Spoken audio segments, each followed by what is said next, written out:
इतिहास हमें राजाओं की कहानियां सुनाता है, लेकिन कुछ कहानियां राजाओं को डराती हैं। एक आदमी जिसके पास न तलवार थी, न सेना, न सिंहासन, फिर भी हर राजा को उससे डर लगता था।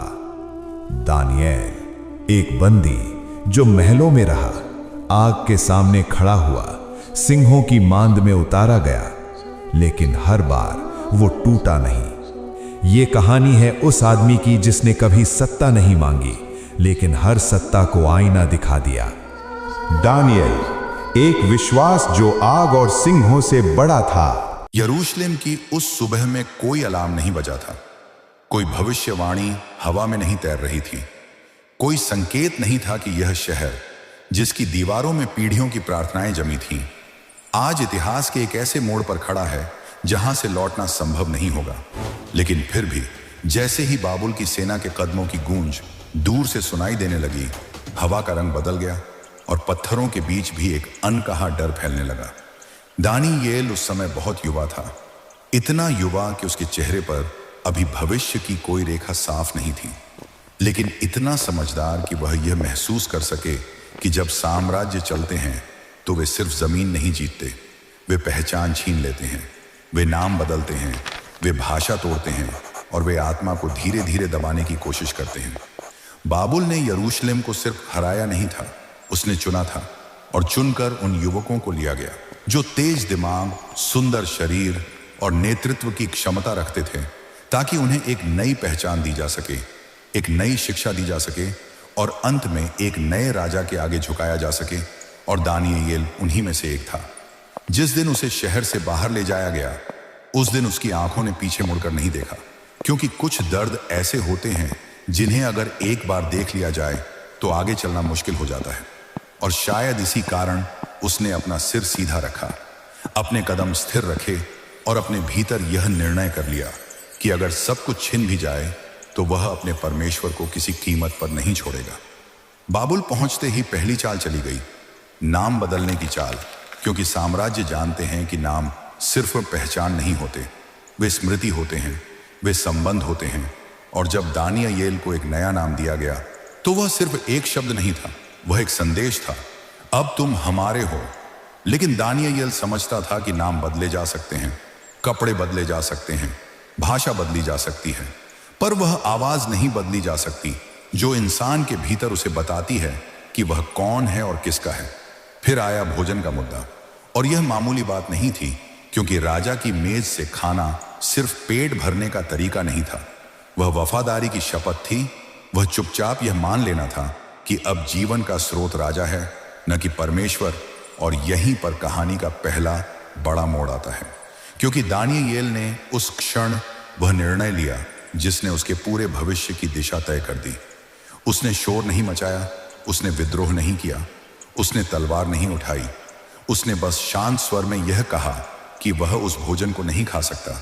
और यह बात जितनी सरल लगती है उतनी थी नहीं, क्योंकि यह निर्णय एक युवा बंदी द्वारा एक ऐसे साम्राज्य के सामने लिया गया था जो असहमति को कुचलना जानता था। यहां कहानी तेज हो जाती है, क्योंकि जैसे ही यह बात अधिकारियों तक पहुंची, डर फैल गया, दानिएल को नहीं बल्कि उन लोगों को जो उसके ऊपर थे। क्योंकि अगर राजा को लगा कि ये युवक उसकी व्यवस्था को ठुकरा रहे हैं तो सिर गिरने में देर नहीं लगती। और फिर भी दानिएल ने एक और चौंकाने वाला काम किया। उसने बहस नहीं की, उसने बस समय मांगा। हमें 10 दिन दीजिए, उसने कहा, और देखिए कि कौन कमजोर होता है। यह कोई चमत्कारिक घोषणा नहीं थी, यह कोई धार्मिक भाषण नहीं था, यह एक शांत विश्वास था। और शायद यही सबसे खतरनाक चीज होती है, एक ऐसा इंसान जो बिना शोर के अपने परमेश्वर पर भरोसा करता है। 10 दिन बीते और जैसे जैसे दिन गुजरते गए, यह साफ होता गया कि जो युवक राजा का भोजन खा रहे थे वे भारी हो रहे थे, थके हुए दिखने लगे थे, जबकि दानिएल और उसके साथियों के चेहरे पर एक अलग चमक थी, एक ऐसी स्थिरता जो सिर्फ शरीर से नहीं आती। और जब परिणाम सामने आया तो वह सिर्फ एक खाने की जीत नहीं थी, वह एक संकेत था कि परमेश्वर अभी चुप नहीं है, कि वह अभी देख रहा है और कि उसने अभी इस कहानी को शुरू ही किया है। लेकिन यही वह बिंदु है जहां बहुत लोग समझते हैं कि कहानी यहीं शांत हो जाएगी, कि अब दानियेल एक सुरक्षित जगह पर पहुंच गया है, जबकि सच्चाई यह है कि यहीं से तूफान शुरू होता है। क्योंकि जब एक राजा को पता चलता है कि कोई युवक बिना उसकी शक्ति के भी फल फूल सकता है, तो वह युवक या तो उपयोग किया जाता है या परखा जाता है।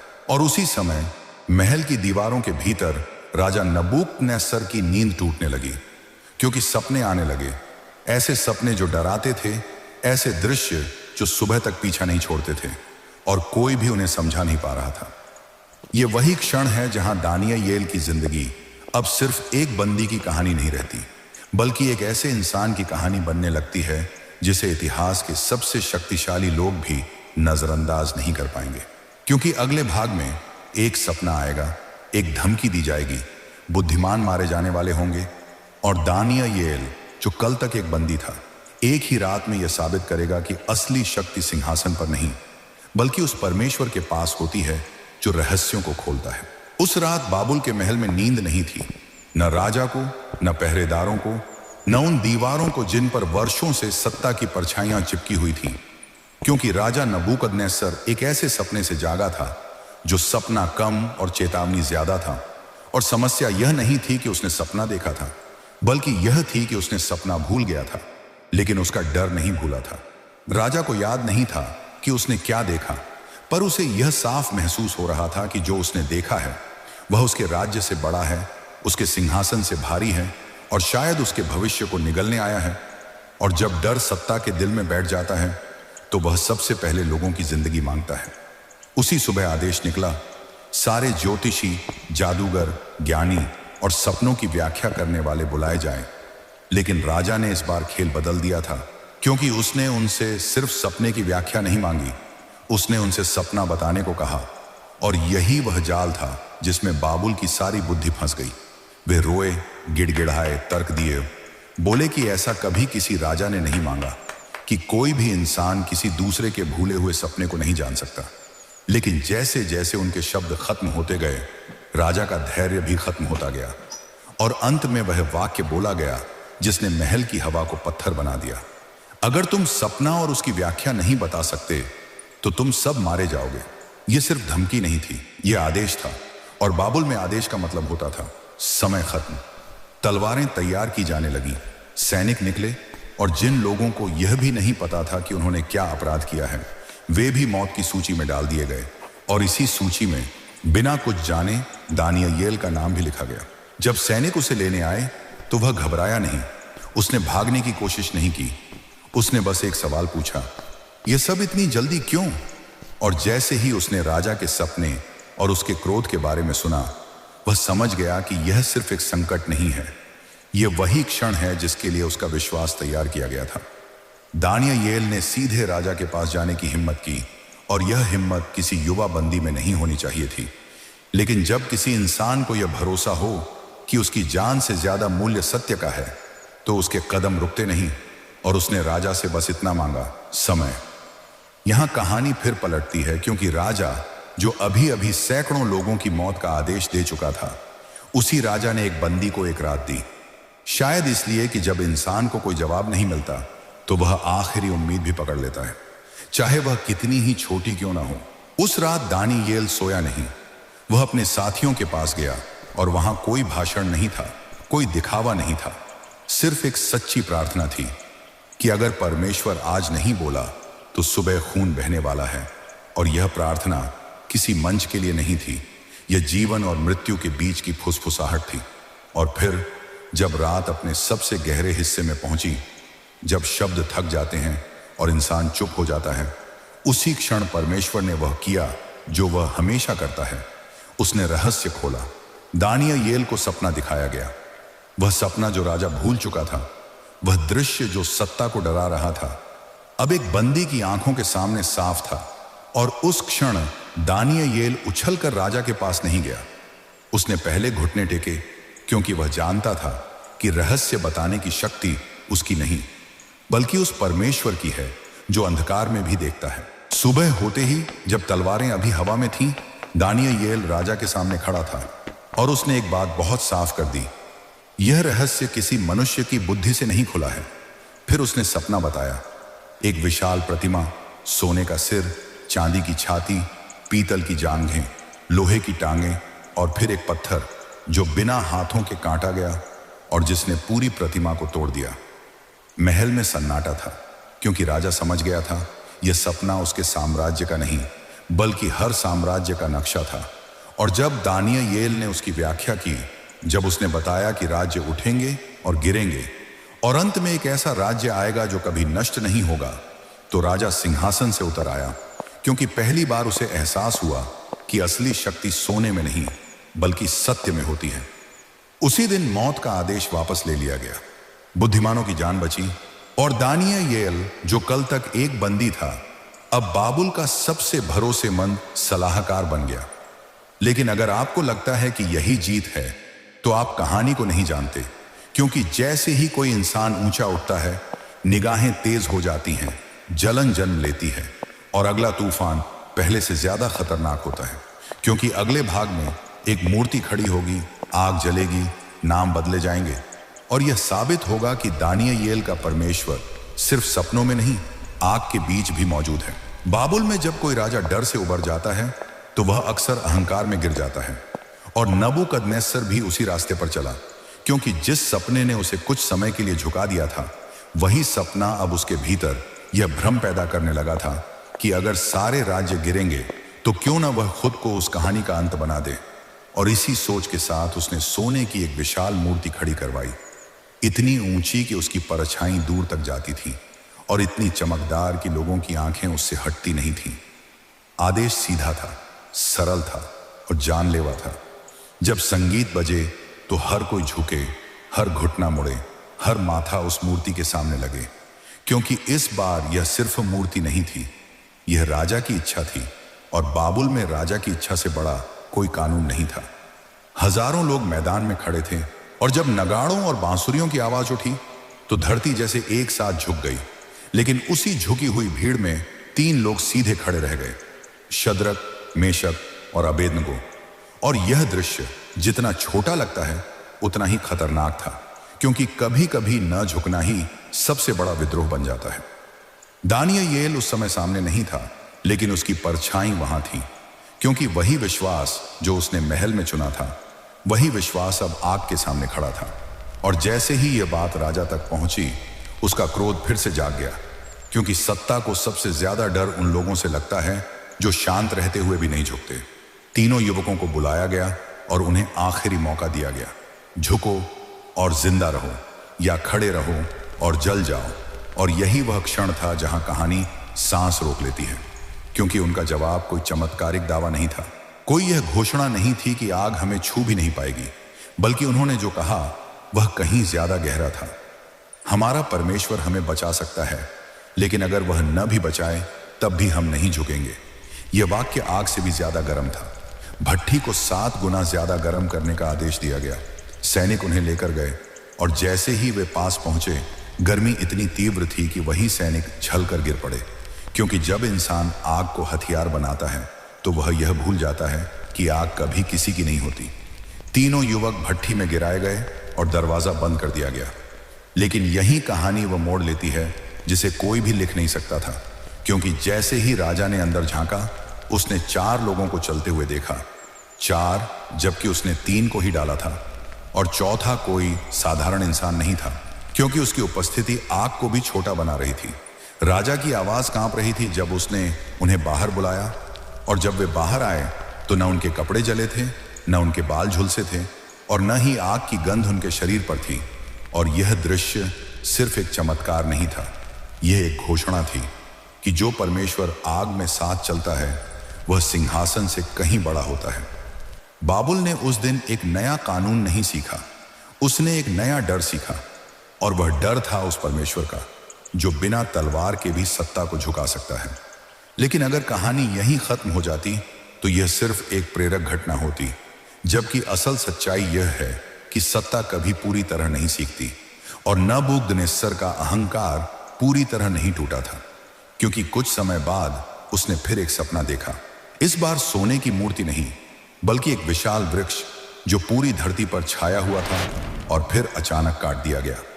दानियेल को बुलाया गया और इस बार उसके चेहरे पर वह चमक नहीं थी जो पहले थी, क्योंकि वह समझ चुका था कि यह सपना किसी और के पतन की कहानी नहीं, बल्कि उसी राजा की चेतावनी है जिसके सामने वह खड़ा है।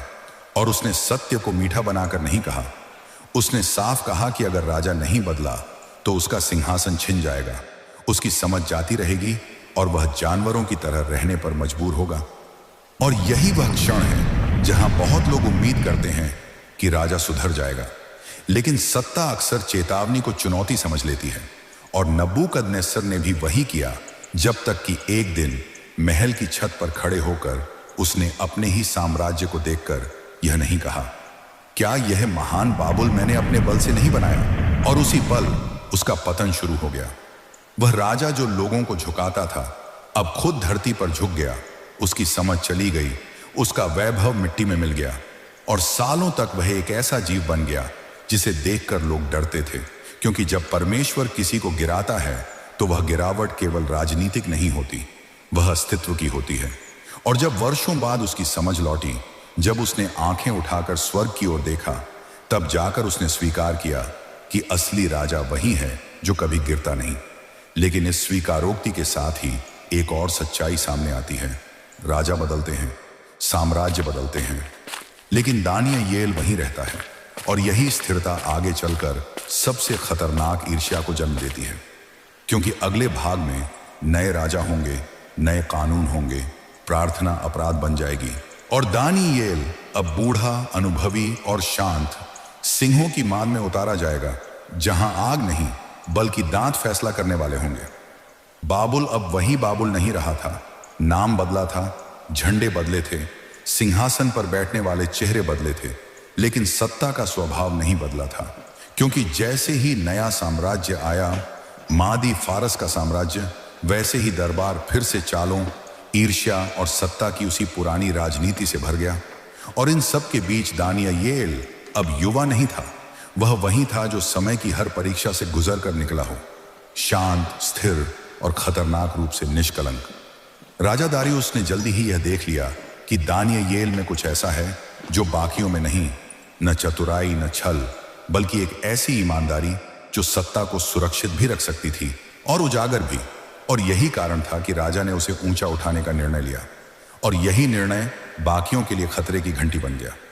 क्योंकि जब कोई इंसान बिना रिश्वत, बिना चाल, बिना समझौते ऊंचा उठता है, तो जो लोग ऊपर नहीं पहुंच पाते वे नियम बदलने की कोशिश करते हैं। उन्होंने दानियेल के जीवन को खंगाला, उसके शब्द, उसके निर्णय, उसका अतीत, लेकिन उन्हें कुछ नहीं मिला। कोई घोटाला नहीं, कोई गलती नहीं, कोई कमजोर जगह नहीं। और यही उन्हें समझ आया कि अगर उसे गिराना है तो उसके परमेश्वर के जरिए ही गिराया जा सकता है। योजना सरल थी, लेकिन घातक। राजा से एक ऐसा कानून पास करवाया जाए जिसमें कहा जाए कि 30 दिनों तक कोई भी व्यक्ति किसी भी देवता या मनुष्य से प्रार्थना नहीं करेगा सिवाय राजा के, और जो ऐसा करेगा उसे सिंहों की मांद में डाल दिया जाएगा। राजा ने बिना पूरी तरह समझे उस मुहर पर हस्ताक्षर कर दिए, क्योंकि सत्ता अक्सर यह मान लेती है कि कानून लिख देने से सच्चाई बदल जाती है। जब यह आदेश पूरे राज्य में फैल गया, तब दानियेल ने कुछ नया नहीं किया, और यही बात सबसे ज्यादा चौंकाने वाली थी। वह न छुपा, न भागा, न उसने अपनी आदत बदली। वह उसी समय, उसी खिड़की के पास, उसी दिशा में घुटने टेक कर प्रार्थना करने लगा, जैसे वह हमेशा करता आया था। क्योंकि सच्चा विश्वास आखिरी समय में नया नहीं बनता, वह रोजमर्रा की आदत में ढल चुका होता है। जैसे ही यह बात उनके कानों तक पहुंची जो उसे गिराना चाहते थे, वे तुरंत राजा के पास गए, और इस बार उनके पास सबूत था। और जैसे ही राजा को एहसास हुआ कि उसने किसे फंसा दिया है, उसका चेहरा बदल गया, क्योंकि वह समझ गया था कि कानून ने एक निर्दोष आदमी को मौत के हवाले कर दिया है। पूरा दिन राजा ने दानियेल को बचाने का रास्ता ढूंढा, लेकिन जो कानून अहंकार से लिखा जाता है वह दया से मिटता नहीं। और जैसे ही सूरज ढलने लगा, दानियेल को सिंहों की माद की ओर ले जाया गया। यह कोई शोर शराबे वाला दृश्य नहीं था, कोई भाषण नहीं था, कोई आखिरी अपील नहीं थी। बस एक बूढ़ा आदमी था जिसने इतने सालों में यह सीख लिया था कि अगर परमेश्वर ने अब तक छोड़ा नहीं तो आगे भी नहीं छोड़ेगा। राजा ने कांपती आवाज में बस इतना कहा, तेरा परमेश्वर जिसकी तू लगातार सेवा करता रहा है वही तुझे बचाए। पत्थर लुढ़काया गया, माद बंद कर दी गई और उस रात राजा सो नहीं पाया, क्योंकि सिंहों की मांद सिर्फ दानियेल के लिए नहीं, राजा की आत्मा के लिए भी बंद की गई थी। लेकिन उसी अंधेरी मांद के भीतर, जहां दांत और भूख का राज होना चाहिए था, वहां एक और ही दृश्य था। सिंह चुप थे, जैसे किसी ने उनके भीतर की हिंसा पर हाथ रख दिया हो, और दानियेल शांति से बैठा था, क्योंकि जिसने आग को रोक दिया था, जिसने साम्राज्यों को गिरते देखा था, वही अब जानवरों के मुंह भी बंद कर सकता था। सुबह होते ही राजा दौड़ता हुआ आया और कांपती हुई आवाज में पुकारा, दानियेल, क्या तेरा परमेश्वर तुझे बचा सका? और मांद के भीतर से जो उत्तर आया, वह सिर्फ एक आदमी की जिंदगी की पुष्टि नहीं थी, वह एक पूरे राज्य के लिए घोषणा थी। मेरा परमेश्वर ने अपने स्वर्गदूत को भेजा और सिंहों के मुंह बंद कर दिए।